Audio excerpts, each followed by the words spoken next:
Recientemente en redes sociales, en el mundo anglo, se viralizó un video, en realidad más de uno, en una confrontación que se produjo en Dinamarca entre unos supremacistas blancos, unos racistas, ¿no? Y unos inmigrantes pakistaníes, ¿no? Estos racistas estaban agrediendo a estos pakistaníes verbalmente, ¿no? Porque está la policía, ¿no? Y ahí el que toca pues a alguien termina en la cárcel, lo toca con un dedo y termina en la cárcel, ¿no? Pero estos supremacistas blancos estaban ahí simplemente por racistas, ¿no? Porque no quieren personas de otro color. Pero dentro de las cosas que mencionaban es que estaban destruyendo la cultura danesa porque muchos de estos inmigrantes habían traído muchos vicios y taras, ¿no? El robo, el ultraje, por ejemplo, que a niveles que no existían en Dinamarca. Y entonces, junto con, o mejor dicho, para justificar el racismo, arrojaban estas cosas, ¿no? Entonces, algunos pakistaníes enojados les dijeron, mira, solamente es cuestión de tiempo. ¿Tú tienes hermanos? ¿Tienes primos? ¿Cuántos hijos tienes? Tal vez 1 o 2. Yo tengo 5, y así le ponía la mano, ¿no? Mostramos 5 hijos, ¿no? Entonces, en 20 años, con solamente 7 millones de daneses, que esos son todos los que hay en Dinamarca, no sabía que tan pocos, este país va a ser Pakistán, va a ser nuestro, ¿no? Y claro, estos racistas estaban pues furiosos porque lo único que podían responder es insultar, pero lo que estaba diciendo este pakistaní no le falta razón. Cuando este pakistaní le decía, en pocos años vamos a ser los dueños de Dinamarca y tu raza no va a existir.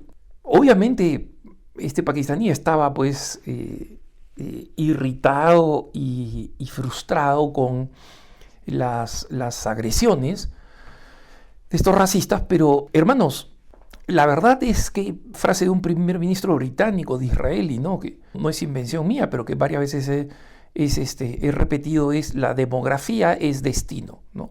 Demography is destiny. La demografía es el destino. No tienes hijos, tu grupo humano va a desaparecer. Tu apellido, tu familia, lo que quieras. Eso es lo que está sucediendo con los italianos, eso es lo que está sucediendo con los españoles. Están desapareciendo y sus países están siendo tomados por inmigrantes, ¿no? Y esperemos que estos inmigrantes, el problema no son los inmigrantes, esperemos que esos inmigrantes estén en línea de continuidad con los valores cristianos de esos países.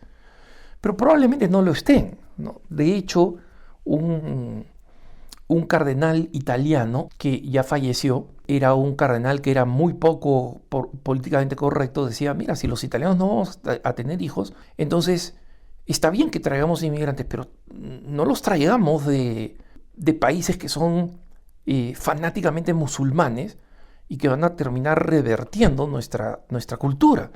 Traigámoslos de América Latina, decía. Miren ustedes ahí, acá los latinoamericanos, y en Italia había una comunidad peruana, una comunidad ecuatoriana importantes, ¿no? Y decían, miren acá cómo ellos vienen y reviven las parroquias, los jóvenes vienen y tan pronto llegan, buscan a la parroquia y se encuentran con algunas parroquias, bueno, ¿quién es el encargado de pastoral juvenil? Y no hay pastoral juvenil porque no hay jóvenes. Entonces, y el asunto de que le decían estos pakistaníes, nosotros tenemos más hijos, resulta que es completamente cierto, ¿no? Yo en varias ocasiones les he compartido las estadísticas de este evangélico liberal, pero que es un genio y completamente honesto de las estadísticas, es un genio de las estadísticas, ¿no? Se llama Ryan Burge.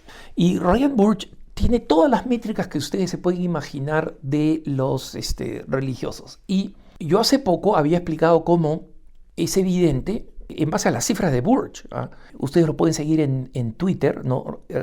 Ryan, con Y, Ryan, y su apellido es B de burro, URGE, Burge, Ryan Burge, ¿no? Este Burge estaba explicando cómo hay una relación entre no creer y no tener hijos.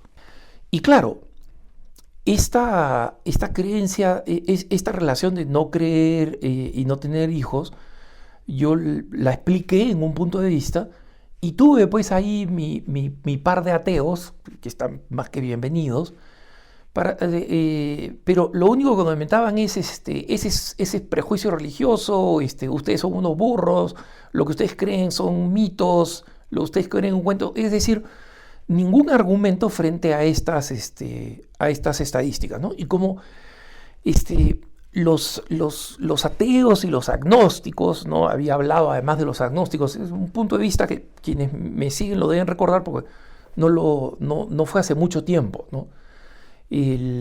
Pero es un punto de vista sobre la natalidad, o sea que si ustedes quieren, busquen natalidad en preguntasdefe.com y ahí van a poder verlo, ¿no?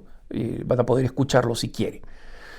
Entonces, Ryan Burge tuvo el mismo problema, ¿no? Varios ateos que como tienen el pellejito un poco más sensible, ¿no?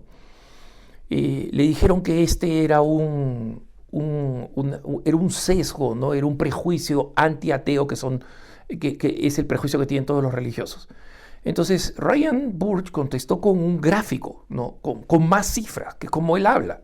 Y contestó con unas cifras que normalmente pone en sus cuentas de Twitter, por eso yo lo prefiero seguir ahí, ¿no? Y él dice, ¿cuánto influye la religión en la fertilidad? O sea, haciendo la pregunta que ya había hecho, un montón, a lot. Esa es su respuesta, un montón. Por ejemplo, y acá están las cifras, dice él, el 75% de los mormones de 40 años, ¿no? Que los mormones son considerados el grupo más religioso, ¿no? Que es un grupo relativamente pequeño, pero como forman, digamos, comunidades bastante cerradas ahí donde están, ¿no? Especialmente en el estado de Utah y en el estado de Nevada y en el estado de Idaho es donde están las grandes mayorías, digamos, mormonas, ¿no? Y mientras que solo el 40% de personas de 40 años, ateos o agnósticos, tienen hijos. O sea, ahí está todo el rango, ¿no? Hay una diferencia abismal. Y el grupo que es considerado más religioso, ¿no? Los mormones, tienen 75% de hijos los que tienen 40 años. Y los cuarentones, ateos o agnósticos, tienen solamente 40%, es decir, menos de la mitad a los 40 años, tienen hijos. Y no me van a poder decir que los ateos... No, lo que pasa es que son consagrados, ¿no? No, pues no hay consagrados ateos, ¿no? O sea, digamos, a las personas consagradas al ateísmo, pero no hay consagrados ateos. Y alguien le dice, oye, ¿podrías explicar esto por sexo? Es decir, ¿hay alguna diferencia entre mujeres y varones? Es decir, de repente, pues, más mujeres mormonas, significativamente más, tienen hijos, incluso si se casan con un ateo. Y Ryan Burge en menos de 20 minutos responde con un gráfico de hombres y de mujeres, ¿no? Y en resumen, las curvas son iguales. Las curvas son iguales. O sea, ¿y por qué pone Ryan Burge? ¿Por qué escoge de 40 años? Porque el pico de número de hijos llega a los 40 años. Es decir, le está dando el beneficio de ver las cifras más altas, ¿no? Porque si se toman las curvas de cuántos tienen a los 20 años, por ejemplo, la diferencia es abismal, es mayor todavía. Entonces, por ejemplo, hasta menores de 20 años, la cifra entre los ateos y agnósticos, es decir, a los 18 años, por ejemplo, es 0, ¿no? Es 0. Hay ateo a esa edad, tiene nada. En los mormones ya se comienza a mover en hombres y en mujeres. Entonces, es interesante porque alguien podría decir, no, es que las mujeres pues religiosas son las que quieren tener hijos, pero no tanto los hombres religiosos. No, la curva básicamente es igual. Está ligeramente desplazada por edad, ¿no? Es decir, las mujeres llegan a su pico antes de los 40, pero eso es, digamos, está genéticamente explicado, ¿no? Entonces, normalmente el esposo es mayor que la mujer, y entonces la curva está ligeramente desplazada, pero los números son idénticos, ¿no? Entonces, y en el caso de los agnósticos, las mujeres tienen una curva un poco más alta, ¿no? Es decir, que si la mujer se ha casado con un religioso y ella sigue siendo atea, va a tener un poco más hijos que el hombre que no es religioso. Entonces, básicamente, el asunto es que la religión sí tiene que ver con la fertilidad, tiene que ver directamente con la fertilidad. Y en consecuencia, en la medida en que nosotros nos vamos introduciendo en un mundo cada vez menos religioso, entonces la fertilidad se va a ir disminuyéndose. Y la fertilidad es un tema biológico, hermanos. La mujer no es que a los 50 puede decir, bueno, voy a comenzar a tener hijos ahora. No es que pueda comenzar a decir, y es más, ya a los 40 ha pasado el pico de su fertilidad. Recientemente una doctora especialista en fertilidad dice, a mí me sorprende el número de mujeres de 40 años que son doctoras de otro rubro que no es fertilidad y que me preguntan, oye, ¿qué me pasa? Porque ahora quiero salir embarazada y no estoy saliendo embarazada.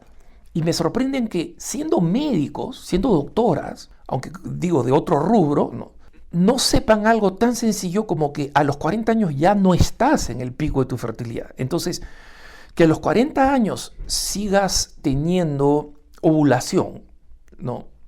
Eso significa que la probabilidad de tener hijos sigue existiendo.